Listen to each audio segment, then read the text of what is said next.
Quite the rainmaker over the last few days, especially in northern Minnesota, where we saw some places again 4 to 6 inches of rain, a little bit of flooding concerns as well, especially in Ely, where people are apparently canoeing to work and things like that. So quite a bit of rain, but we're having a high pressure system that's now making its way in, and you can see here outside some clouds right now, northwest Wisconsin, UP, and as well as some fog we had around in northern Minnesota. It's mostly clear on out. Just a couple of showers also sticking around in the UP, but we're going to finally see that sunshine today for many of us, especially as we get going into the afternoon, because look at this, going to be plenty of sunny skies. We haven't seen this in a while, so it's really, again, nice to get that sunshine after such many days of more of the gloomy weather. We will have a little bit of rain pickup as we get into the overnight hours, but just a few showers here and there. They won't cause much of any disruption.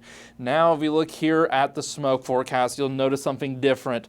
We do, behind that cold front with a high pressure system, having some wildfire smoke from Canada making its way on down, and this is going to really degrade the air quality. And this is why we do have air quality alerts for all the Northland outside of the UP, because it can become unhealthy at times and is expected to become unhealthy at times. And this goes into Friday, late Friday, 11 p.m. So we're going to see not just for today, but going into Friday as well. And some of those air quality alerts might be extended. Now, when it comes to temperatures, well, because we're on the backside of that cold front now, we are seeing those temperatures drop back down to seasonal here in the Northland. 70s, lower half of the 80s for those highs for today, as well as going into Friday. And if you look at the dew points, you'll notice here it's going to be pretty comfortable as well. Maybe a little muggy at times, but a lot better than it has been. But it's going to rise back up as we head into the weekend.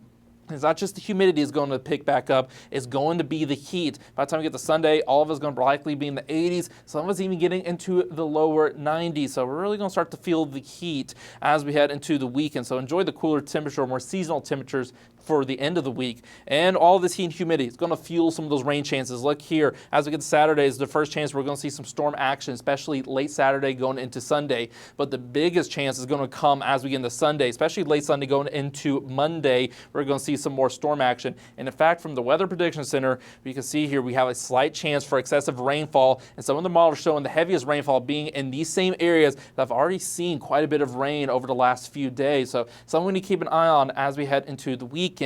Well, if we look at here at the temperatures, we notice that peak as we get into the weekend, but look what's coming in as we get into next week. We see a dip in those temperatures, and from the Climate Prediction Center, it does show we're going to finally see a little bit of a cooling trend in the next 6 to 10 days here in the Northland. Give us a break for some of the heat we've been having. And when it comes to precipitation, looks like we're going to break from the rain as well. Looks like we might be a little bit on the dry side.